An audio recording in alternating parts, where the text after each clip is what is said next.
কিয়ামতের সবচেয়ে বড় আলামতের একটা আলামত হলো ইয়াজুজ মাজুজ প্রকাশিত হয়ে পড়া। এবং ইয়াজুজ মাজুজ পৃথিবীর এমন একটা জাতি, শক্তিশালী জাতি, এদেরকে আল্লাহ তাআলা দুই পাহাড়ের মাঝখানে বন্দি করে রেখেছেন। রাসূল সাল্লাল্লাহু আলাইহি ওয়াসাল্লাম এইভাবে দুই আঙ্গুলকে একত্র করে দেখিয়েছেন যে ইয়াজুজ মাজুজ এতটুকু আত্মপ্রকাশ হয়ে গিয়েছে। তারা প্রতিদিন পৃথিবীতে ঢুকার জন্য চেষ্টা করে, কিন্তু সামান্য ছোট্ট একটা ভুলের কারণে তারা পৃথিবীতে আসতে পারতেছে না। ইয়াজুজ মাজুজের কথা আল্লাহ কোরআনে বলেছে, হাত্তা ইদা ফুতিহাত ইয়াজুজু ওয়া মাজুজু ওয়া হুম মিন কুল্লি হাদাবিন ইয়ানসিলুন। যখন ইয়াজুজ মাজুজ আত্মপ্রকাশ করবে, তারা উঁচু ভূমি থেকে নিচের দিকে আসবে।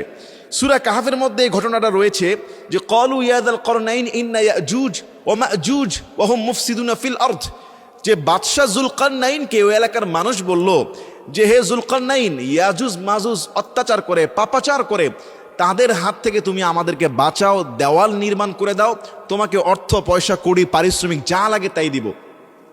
বাদশা যুলকারনাইন বলেছিল, আমাকে কোনো পারিশ্রমিক দেওয়া লাগবে না, আল্লাহ আমাকে অনেক ক্ষমতা দিয়েছে, তোমরা শুধু আমাকে লোহার পাত অর্থাৎ তামা, গলিত লোহা এগুলি এনে দাও।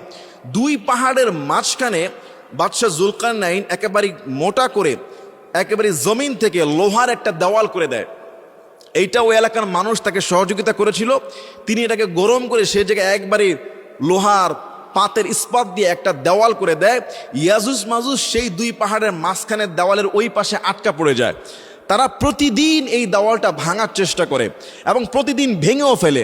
এবং যখন বিকালবেলা সূর্য ডুবে যাবে, অর্থাৎ এই দেওয়ালটা ভাঙা শেষ হয়ে যাবে, আর অল্প একটু ভাঙতে পারলে তারা পৃথিবীতে ঢুকতে পারবে, তখনই তারা ক্লান্ত শ্রান্ত হয়ে বলে, এই সামান্য অংশটুকু আগামীকালকে ভেঙে ফেলবো, তারপরে পৃথিবীতে ঢুকবো, আমরা আমাদের উদ্দেশ্য হাসিল করব। এই বলে তারা সূর্য ডুবে যায়, দিনের বেলা ওই কাজটা অসমাপ্ত রেখে তারা চলে যায়। কিন্তু এই কাজটা করতে গিয়ে তারা ছোট্ট যে ভুলটা করে, যে আগামীকালকে বাকি অংশ দেওয়াল ভেঙে ফেলবে, তারা কিন্তু ইনশাআল্লাহ শব্দটা বলে না। ইনশাআল্লাহ শব্দ না বলার কারণে প্রতিদিন তারা গাদা খাটুনি খেটে দেওয়াল ভাঙে, আর বিকালে সামান্য একটু অংশ বাকি থাকে, তারা বলে যে আগামীকালকে বাকিটা ভাঙবো, কিন্তু আর ভাঙতে পারে না। এইভাবে তাদের অবস্থা চলে যাবে কিয়ামত পর্যন্ত। কিয়ামতের আগে 10টি আলামতের একটা হলো এই ইয়াজুজ মাজুজ সেই দেওয়াল ভেঙে ফেলবে। তখন ঈসা আলাইহিস সালাতু ওয়াস সালামের সময়কাল হবে এবং ইয়াজুজ মাজুজ ওই দিন বলে ফেলবে যে আগামীকালকে বাকি অংশ ভেঙে ফেলবো ইনশাআল্লাহ। শুধু ইনশাআল্লাহ শব্দ ব্যবহার করার কারণে পরের দিন তারা যখন দেওয়াল ভেঙে পৃথিবীতে ঢুকে পড়বে, প্রথম দলটা এসেই ফিলিস্তিন, সিরিয়া, শামের যেই নদীর পানি সব খেয়ে ফেলবে। তারা এতটাই হিংস্র দানব, বলা হচ্ছে এরা হলো তুর্কি জাতি। কেউ কেউ বলেছেন নূহ আলাইহিস সালাতু ওয়াস সালামের এক পুত্রের বংশধর এরা তুর্কি জাতি। এরা তুর্কিদের মতো দেখতে হবে, চুল হবে লাল, চোখ হবে ছোট, আপনার নাক হবে খাটো। তো এরা এসে পানি, পুরা যত পানি আছে পৃথিবীর সমস্ত পানিগুলো খেয়ে ফেলবে। ঈসা আলাইহিস সালাতু ওয়াস সালাম ভয় পেয়ে যাবেন। আল্লাহ তাআলার হুকুমে তিনি তার অনুসারীদেরকে নিয়ে পাহাড়ের উপর আশ্রয় নেবেন। ইয়াজুজ মাজুজ পৃথিবীর সব ভেঙে চুরমার করে মানুষকে হত্যা করে একেবারে শেষ করে ফেলবে।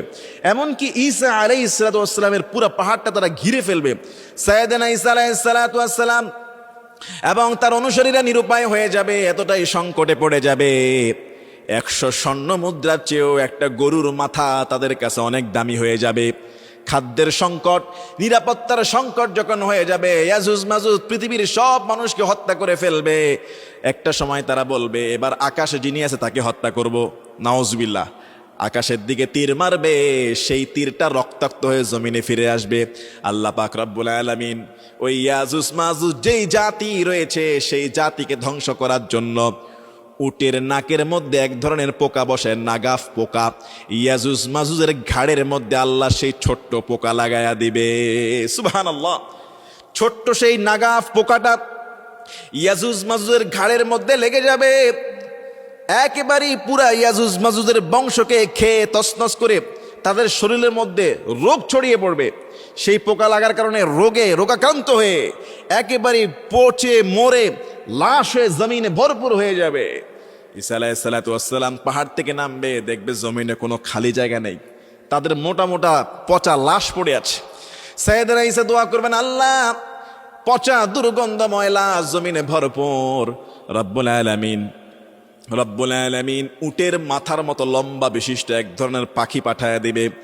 সেই পাখিগুলো লাশগুলোকে তুলে নিয়ে যাবে, রহমতের বৃষ্টি হয়ে পুরা জমিনের রক্ত পচা দুর্গন্ধ ধুয়ে নিট অ্যান্ড ক্লিন করে দিবে আল্লাহ পাক রব্বুল আলামিন। সুবহানাল্লাহ। কিয়ামতের আগে ইয়াজুজ মাজুজ আত্মপ্রকাশ করবে শুধু ছোট্ট ভুলটার কারণে, ইনশাআল্লাহ না বলার কারণে বেরোতে পারতেছে না। প্রতিদিন কিন্তু দেওয়াল ভেঙে ফেলে, সামান্য একটা অংশ ভাঙতে পারলেই তারা বের হতে পারে, পরের দিন জন্য রেখে দেয়, আর ভাঙতে পারে না, কিন্তু একদিন বলে ফেলবে ইনশাআল্লাহ। তো এরকম জাতি থেকে, এরকম বিশৃঙ্খলা থেকে এটা কিন্তু আল্লাহ আমাদের সবাইকে হেফাজত করে দিক। এবং কিয়ামত যে সন্নিকটে দিন দিন চলে আসছে, ইয়াজুজ মাজুজের আসার সময় ঘনিয়ে আসছে, এতে কোনো সন্দেহ নাই। কেননা ছোট ছোট সব আলামত প্রকাশ পেয়েছে, এখন বড় আলামতগুলো বাকি।